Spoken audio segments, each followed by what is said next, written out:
Bonjour, bienvenue dans la série sur la physique des particules.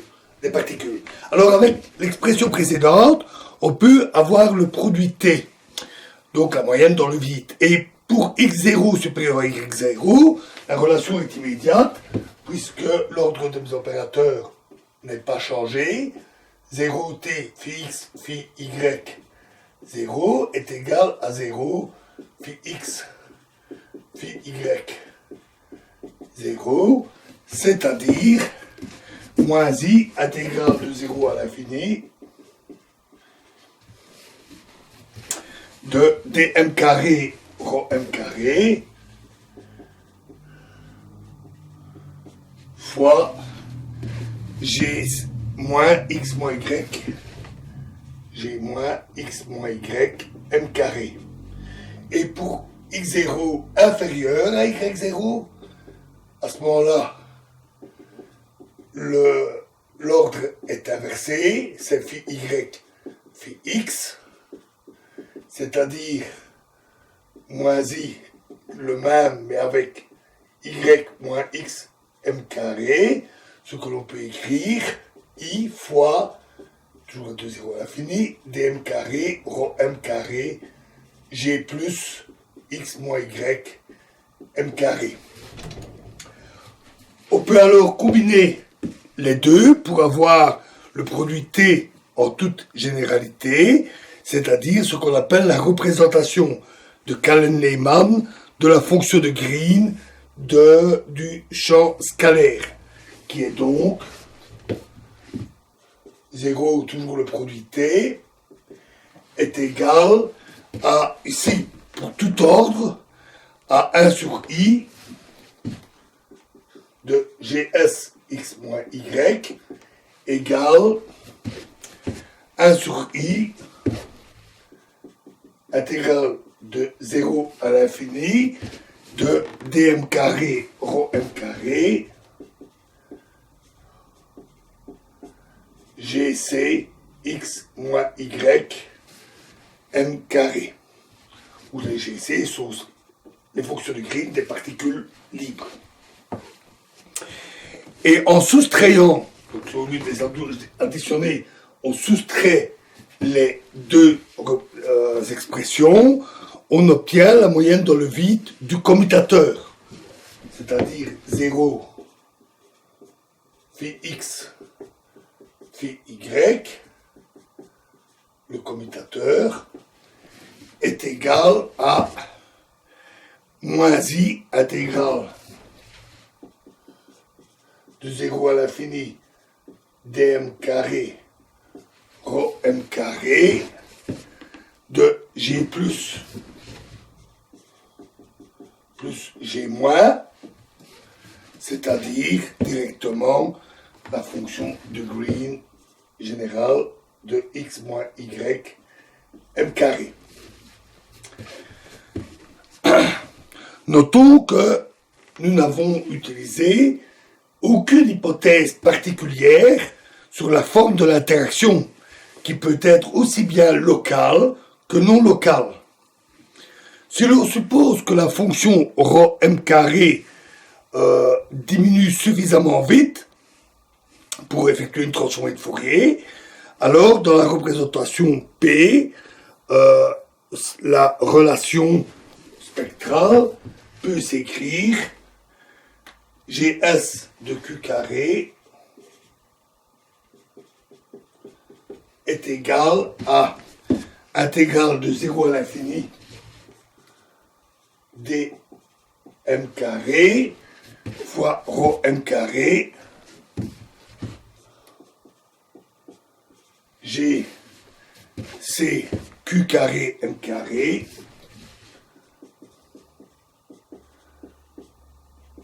qui est égal, en utilisant les représentations de Green des particules libres, moins intégrale de 0 à l'infini de dm carré rho m carré sur q carré moins m carré plus i epsilon. La fonction spectrale rho m carré inclut des états à un nombre quelconque de particules scalaires. Ici, l'archétype des particules scalaires, ce sont les mésons, comme les mésons pi, etc., les rho, qui sont des particules scalaires. Donc elle inclut des états sans mésons, le vide, ou avec 1, 2, 3, etc., nombre de mésons. Pour l'état à 1 maison, ρ1 de m carré est égal à delta, puisque la masse est bien déterminée, c'est celle de la maison, mu. On obtient ainsi delta égale m carré moins mu carré. Dans le cas général, on aura que ρ m carré est égal à 2pi cube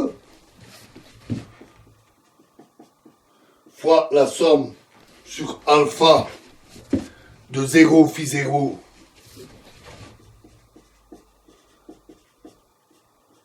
p alpha et pn alpha au carré, c'est-à-dire encore 2pi cube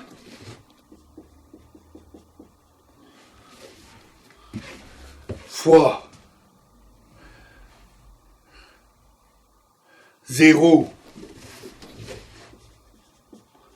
phi 0 p avec p carré égale mu carré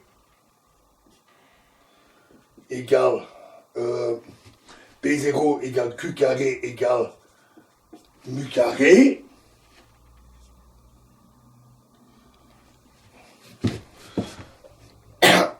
Avec les barres et le carré. Et fois delta m carré moins mu carré plus la somme sur alpha prime, le reste des états, fois 2pi cube,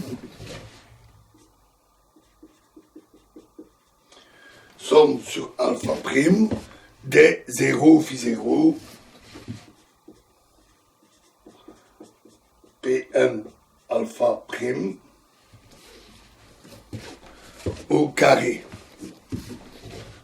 Ce qu'on va noter comme ρ1 de m carré, le premier terme, plus sigma de m carré. Où sigma m carré est la somme des fonctions spectrales des états à nombre différent de 1 de maison. En portant dans l'équation précédente, on trouve alors que GSQ carré est égal à moins 1 sur Q carré moins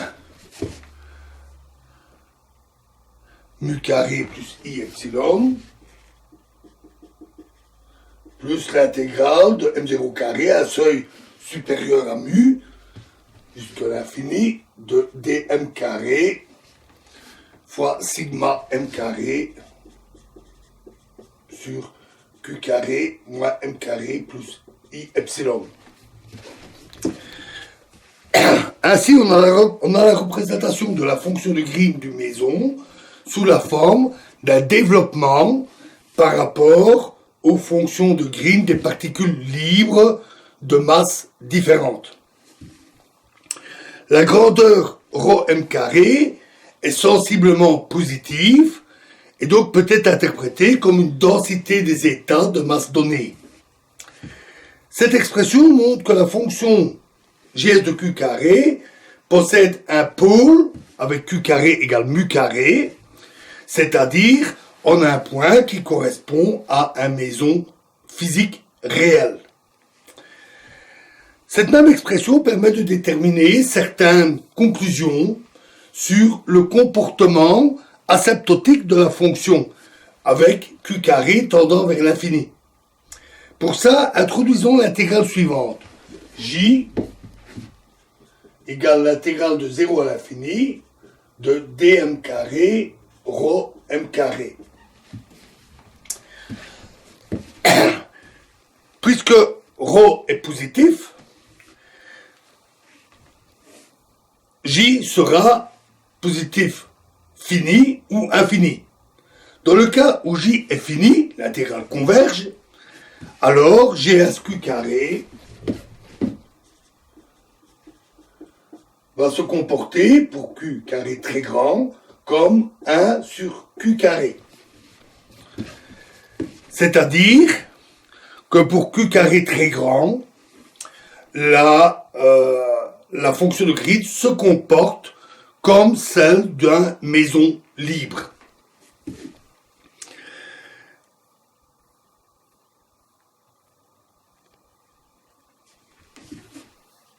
Si la quantité J est infinie, c'est-à-dire que l'intégrale diverge, on ne peut pas le supposer qu'elle converge a priori.